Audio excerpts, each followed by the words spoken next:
emergency. Today on Rescue 911, a drainage pipe sucks a boy closer to death. Kept hollering, help me, please don't let me die.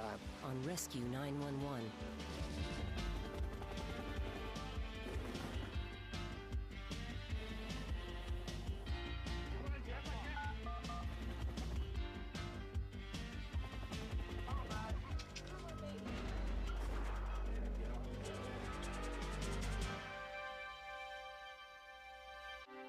On July 12, 1994, a violent rainstorm passed through Eunice, Louisiana. Although the rains brought some obvious problems, Colleen Gustin assumed, having lived in the area most of her life, that when the skies cleared, it would be safe for her son and his friend to go out and play. It was really some of the worst rain that we've seen here in years. The water was 3-4 feet on the highway in front of our house. It was something. The boys were pretty much confined to indoors all day. The afternoon when the rain did stop, they asked to go outside and play.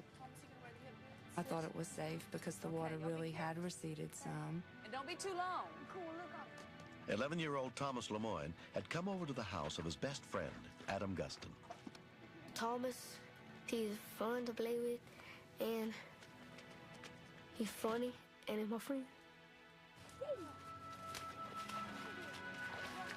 We put our boots on, and then we went outside, and we were talking, and we didn't really look at where we were going.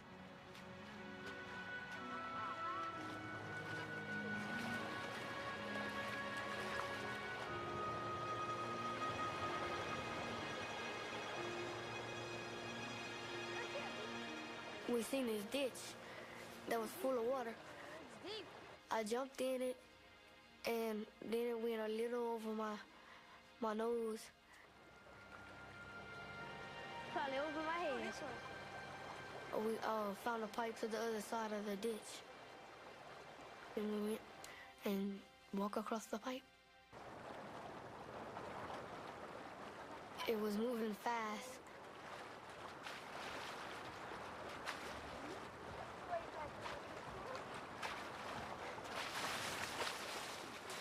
Eunice police officer John Cormier was on routine patrol in the area. I was watching the water, waiting for it to recede so I can pull up my barricades on the highway.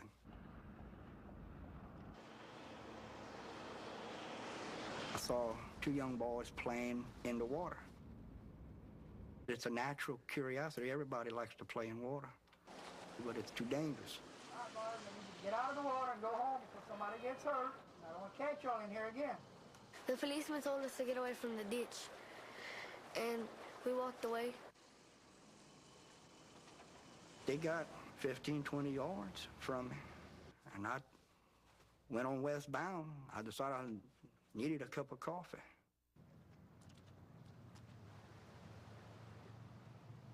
Thomas said, wait for me.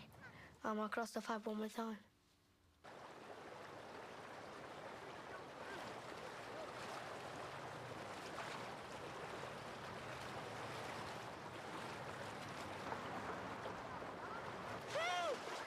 I thought he was faking at first. All you could see was his head.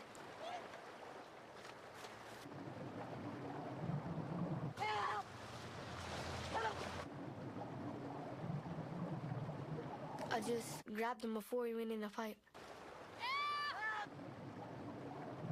He was going under. I felt that I didn't want to let him go. So I just screamed, help.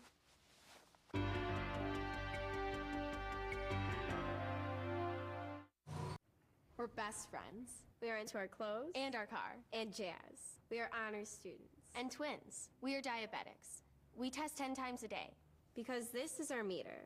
Because it's so not a pain to use.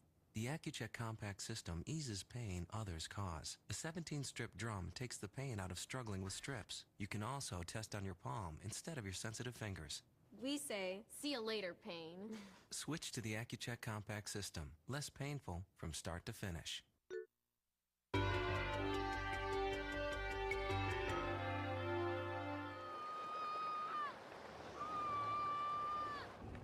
Johnny McGee happened to be going by on his way home. When I passed, I seen a little kid caught my eye. And when I turned back and just glimpsed at him, all I seen was a head sticking up out the water. Mark Edwards was running an errand across the street. I hear a kid screaming for help. The guy that was standing up on the ground was screaming, "Please, somebody come help my friend drowning." I started trying to pull him out, and it's like he wasn't even budging. It's like something had him down there and wasn't gonna turn him loose. Off-duty police officer Ronald Papillon also happened to be across the street. His face was just so white, and he just kept hollering, "Help me, please don't let me die, please don't let me die." I said, this ain't working, that pulling ain't working. I said, something's wrong, this guy's stuck, and he's not coming out.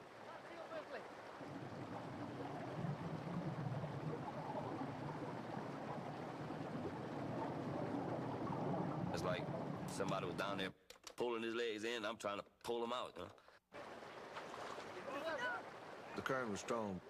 The way it had him, he couldn't move. I was scared myself. Definitely didn't want him to drown within arm reach of me. If we made a mistake and slipped up, he was gone. The suction and the current would have took him through the pipes. You're looking at almost a mile underneath through the pipe. Try and pull his leg. All right, go ahead. I got it. If he would have went down the pipe before he got to that big canal, he would have been dead. I was real scared.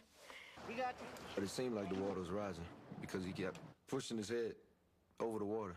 So, you know, the water wouldn't get in his nose. We got you, buddy. Hang on.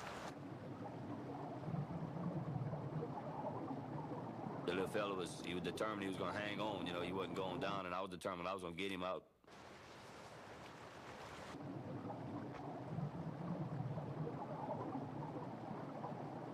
And finally, it's like it was just broke suction. I didn't realize how bad the suction was till after we got him out. When we pulled him out, it's like we unclogged the drain. But look, Johnny's stopping it back up, you know, it stuck me up to it. Oh, no way. After more than 15 minutes of fighting to keep his head above water, Thomas was safely out of the pipe. His mother, Rachel Lemoyne, rushed to the scene as soon as she heard what had happened. I expected the worst. I ran to the ambulance and saw him sitting there and, you know, wet and dirty with a little oxygen mask, and I was just so relieved. So relieved. Adam's mother, Colleen, had also been notified. Thomas looked bad. My heart went to my feet, but everybody reassured me, you know, that it was okay, that they were, you know, very, very lucky.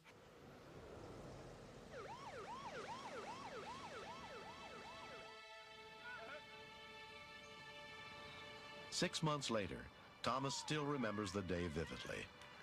I was saying, please help me to get out. And then he pulled me out, and I said, thank you very much, I love you. They knew that, you know, they had done wrong. Number one, leaving the yard where they would have been safe. And number two, not listening to the police officer. One of the things I like about Thomas and Adam's friendship is Adam's kind of clear-headed. I think other kids might have panicked, they might have left to go get help, but Adam had the presence of mind to stay there and help. And I'll always be grateful to him for that. Adam is my hero.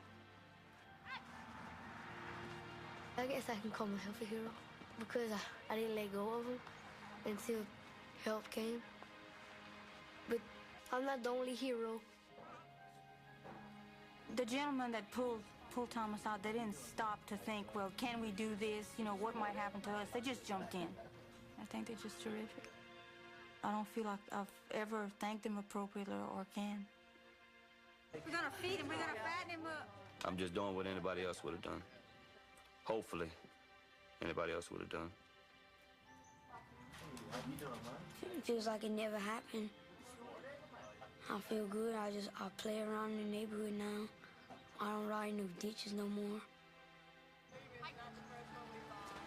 Ditches might be fun to play in, but they could be dangerous. So you need to stay away from them. It's made me a little bit smarter because dangerous things can happen when you never expect it. I think Thomas will always be my friend.